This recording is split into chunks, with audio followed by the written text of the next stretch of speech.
Market లో invest చేసి మీ డబ్బులు డబుల్ చేసుకోవాలనుకుంటున్నారా? సుందరరామిరెడ్డి గారి లైవ్ సెమినార్ కి అటెండ్ అవ్వండి.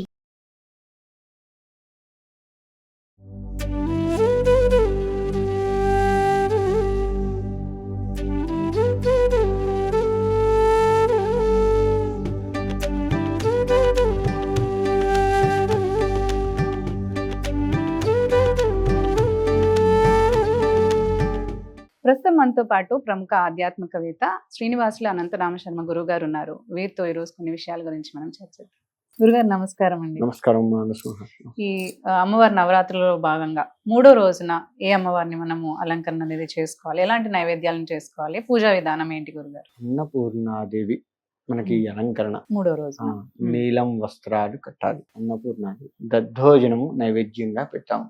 అన్నపూర్ణాదేవి అంటే మనం ఎంతసేపు బియ్యమే అన్నపూర్ణ స్వరూపంగా అనుకుంటూ ఉంటాం, కానీ అది కాదు. ధాన్యము ప్రతిదీ కూడా ఉప్పు, పప్పు, నూనెలు, ఏదైనా తైలంతో ప్రతిదీ అంటే మన ఇంట్లో మనము తినటానికి వాడుకునే ప్రతి వస్తువు కూడా అన్నపూర్ణ స్వరూపమే. అట్లా అని చెప్పి శాకాహారం కాకుండా మాంసాహారం కాదు, శాకాహారం వరకు మాత్రమే. అయితే ఇది ప్రతిదీ అన్నపూర్ణ స్వరూపమే. అన్నం ఒక్కటి తింటామా? తినలేం కదా. పప్పు, కూరో, చారో ఏదో వేసుకుంటాం కదా, అది కూడా అన్నపూర్ణ స్వరూపం. నీళ్లు తాగుతాం మధ్యలో, అది కూడా అన్నపూర్ణ స్వరూపమే. దాహం తీర్చుకుంటాం కదా, అది కూడా అన్నపూర్ణ. అంటే ఇక్కడ మనం అన్నపూర్ణ స్వరూపం అనగానే మనం లెక్క వేసేది ఏంటంటే ఒక బియ్యాన్నే అన్నపూర్ణాదేవిరా, బియ్యం దన్నకురా అంటంగానే ప్రతిదీ భోజనం. ఎవరి భోజనం పద్ధతి అయితే ఎవరి భోజనం అంటే అందరికీ శాకాహార భోజనం. కానీ అన్నపూర్ణ స్వరూపము అంటే ప్రతిదీ అన్నపూర్ణ స్వరూపమే. ఉప్పు, పప్పు, కూరగాయలు, నూనె పదార్థాలు అన్నీ కూడాను అన్నపూర్ణ స్వరూపంగా చెప్పబడ్డాయి. అందుకే వాటిని పొరపాటును కూడా కాలు తగలకూడదు, వాటికి అనకూడదు. ఒక మనం బియ్యం తొక్కకూడదు అంటారు, మొక్కుంటారు, తొక్కకూడదు అంటారు. అవి తగిలిన కాళ్ళకు పొరపాటున తగిలిన దండం పెట్టుకుంటాం. మరి ఉప్పు, పప్పులు తగిలితే మాత్రం దండం పెట్టాం. అది కూడా అన్నపూర్ణ స్వరూపమే. కాబట్టి అమ్మవారికి అన్నపూర్ణ స్వరూపంగా చెప్పబడ్డది. కాబట్టి మనం అన్నదానం చేస్తాము. అన్నదానం చేస్తే కూడా రజోగుణానికి సంబంధించి ఏది చేయకుండా, అంటే బిర్యానీలు అట్లా చేయకుండా సాత్వికమైనటువంటి ఆహారమే అన్నదానం చేయాలి అని చెప్పి మనకు శాస్త్రంలో చెప్పబడ్డది. రజోగుణ, తమో గుణాలకు సంబంధించి ఏది కూడా దరిచేరకూడదు. అందుకే ఈ 10 రోజులు నవరాత్రుల్లో దీక్షగా ఉంటే ఉల్లిగడ్డ, ఎల్లిపాయలు దగ్గరికి రానియం మనం. దీక్ష అంటే దీక్షే. మరి అన్నదానాల్లో మాత్రం దాని విరుద్ధంగా చేయకూడదు కదా. కాబట్టి 10 మంది కడుపు నింపేది కదా. అందుకని అన్నపూర్ణాదేవి అందరికీ ఉండాలి. అన్నపూర్ణాదేవి అందరి అమ్మవారు అన్న రీతిలో అన్నదానం చేస్తాం. అందరి కడుపు నిండాలి, అమ్మవారికి అందరూ ఉండాలి, అందరికీ అమ్మవారు ఉండాలి అన్న రీతిలో చేస్తాం. కాబట్టి అన్నదానానికి ఎక్కువగా అన్నపూర్ణ స్వరూపంగా అన్నపూర్ణ రూపమే అని చెప్పేసి అన్నదానం చేస్తాం. కాబట్టి అన్నదానానికి ఎక్కువగా ప్రిఫరెన్స్ ఇవ్వబడ్డది ఇక్కడ. అందుకని అన్నపూర్ణాయే నమః అనే ఒక మంత్రాన్ని అనుకుంటూ ఓం శ్రీ అన్నపూర్ణాయే నమః, ఓంకారం ప్రణవ స్వరూపంగా చెప్పబడుతుంది. కాబట్టి ప్రతి మంత్రానికి ఓంకారం పలుకుతూ ఉండాలి. మనం కేశవనామాలు చెప్పేటప్పుడు కూడా ఓం కేశవాయ స్వహ, ఓం నారాయణాయ స్వహ అని చెప్పుకుంటే తీసుకుంటాం. ఓం అంటే భగవత్ స్వరూపం ఓంకారం. అలా చెబుతూ ఓం అమ్మవారి స్వరూపం కూడా ఓంకారంగా, శ్రీకారం శక్తి స్వరూపంగా చెప్పబడుతూ శ్రీ అన్నపూర్ణాయే నమః అని చెప్పేసి చెప్పాలి. ఇక్కడ దద్దోజనం పెడతాం. నువ్వు ఎంత తిన్నా చివరిగా తినేది పెరుగన్నం. అంతటితో నీ యొక్క భోజనం పరిసమాప్తం అవుతుంది. ఆ దద్దోజనం తింటే చలువ చేస్తుంది. పెరుగన్నం మనకు చలువ చేస్తుంది, మజ్జిగన్నం ఇదంతా కూడా కదా. అందుకని దద్దోజనం ఏంటంటే చలువ. అందరూ చల్లగా ఉండాలి. చల్లగా ఉండాలి అంటే ఏసీలో ఉన్నట్టుండడం కాదు కదా. మళ్ళీ అంటే ఏ ఇబ్బంది లేకుండా తినటానికి, ఏ ఇబ్బంది లేకుండా అందరూ బాగుండాలి అని కోరుకొని దద్దోజనం పెట్టడం జరుగుతుంది. అందుకనే నైవేద్యం దద్దోజనంగా చెప్పబడ్డది. అందరూ కూడా అమ్మవారిని మనస్ఫూర్తిగా ఓం శ్రీ అన్నపూర్ణ దేవతాయే నమః అని అనుకున్నట్లయితే వాళ్ళకి ఏ లోటు ఉండదు. భోజనానికి ఏ లోటు లేకుండా మనకు కావాల్సింది ఏంటి? కూడు గుడ్డ ఆ. అని చెప్తాం, గూడు, ఈ 3 చెప్తాం కదా. మరి గుడ్డలు ఉంటాయి, గూడు ఉంది, అన్నం లేకపోతే ఎట్లా? ఉమ్.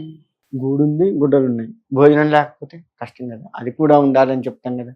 అందుకని అది పరిపూర్ణంగా అందరికీ ఉండాలని అన్నదానాలు చేయటము అంతరార్థం అదనమాట. అన్నదానాలు చేసే అంతరార్థం మనం కూడా అమ్మవారిని పూజించడం వల్ల మనకి అన్ని సమకూరుస్తూ లేని వాళ్ళకు కూడా పెట్టగలిగేంత సామర్థ్యత అమ్మవారిని నాకు ఇవ్వాలి అని చెప్పేసి అన్నపూర్ణాదేవిని వేడుకుంటూ అన్నపూర్ణాదేవికి భక్తి శ్రద్ధలతో చేస్తూ ఉండాలి.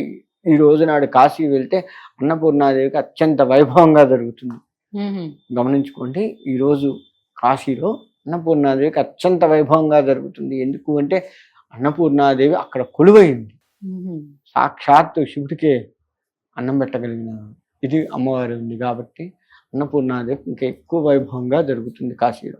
అందుకని మన ప్రతి ఇల్లు ఒక కాశీలాగా భావించి అన్నపూర్ణాదేవికి భక్తి శ్రద్ధలతో కనుక చేసుకుంటే అమ్మవారి పరిపూర్ణ అనుగ్రహం మనకు కలుగుతుంది. ఈ 9 రోజులు భగవంతుని తాంబూలం ఇచ్చుకోవచ్చు అంటారా? ప్రతి రోజు తాంబూలం ఆ రోజే ఈ అమ్మవారికి. ఎందుకంటే ఒక అవతారంలో అమ్మవారు వచ్చింది, ఆ అవతారాన్ని పరిపూర్ణత చేసుకొని వెళ్ళిపోవాలి కదా ఆమె.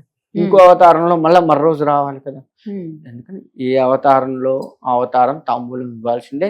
ముత్తైదువులు అదే ప్రతిరోజు ముత్తైదువుల ముత్తైదువుల్ని గురించి. తెచ్చుకొని ఈ 9 అమ్మవారి రోజులు స్వరూపం ముత్తైదులకి ఇవ్వచ్చు తాంబూలం. ఎంతమందినైనా తెచ్చుకోవచ్చు. ఒకళ్ళు దొరికితే ఒక్కళ్ళే ఉండకూడదు, తోడు ఉండాలి. ఇటువంటి ఏమీ లేవు.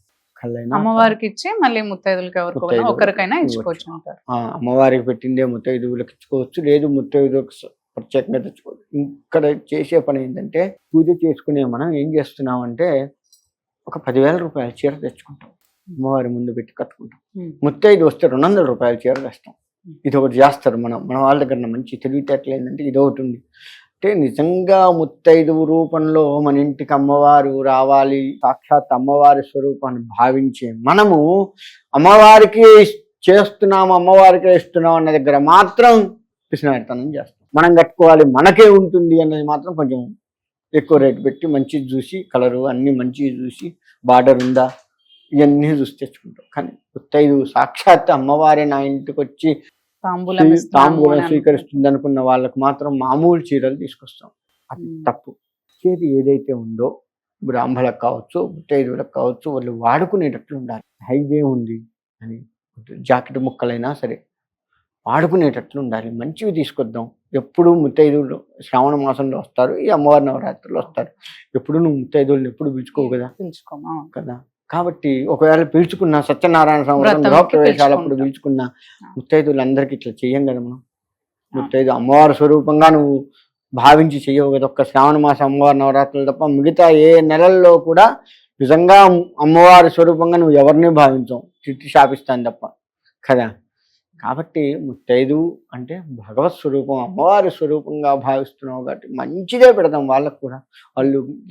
వాళ్ళు కట్టుకొని ఎన్నాళ్ళైతే ఆనందిస్తారో, ఎన్నాళ్ళైతే కట్టుకుంటారో, బా ఇది ఫలానా కీర్తి ఇచ్చిందిరా, వాళ్ళ ఇంట్లో పూజకు పోతే ఇచ్చింది, ఎంత బాగుంది, బా చూడు ఎంత బాగుంది, ఇలా చూసుకొని మురిసిపోతారు. చూసారా, వాళ్ళు ఎన్నాళ్ళు మురిసిపోయారో అన్నాళ్ల పాటు నీకు అమ్మవారి అనుగ్రహం వస్తూ ఉంటుంది. అది గుర్తుపెట్టుకోవాలి. ఇదే అనుకున్నారా, అక్కడితో ఆగిపోతున్నా అనుగ్రహం. నువ్వు పూజ చేసినంత వరకే పోతుంది, మిగతాదంతా ఉండదు. అందుకని వాళ్ళు కట్టుకొని వాడుకునేటట్టుగా ఉండాలి, తీసి పక్కబడేసేటట్టు ఉండద్దు మనం ఇచ్చేది. ఆ విధంగా చేసుకోవాలి. ముత్తైదు రూపంలో అమ్మవారు వస్తుంది కాబట్టి చాలా జాగ్రత్తగా ఉండాలి. అలాగే. ధన్యవాదాలు. మంచిది.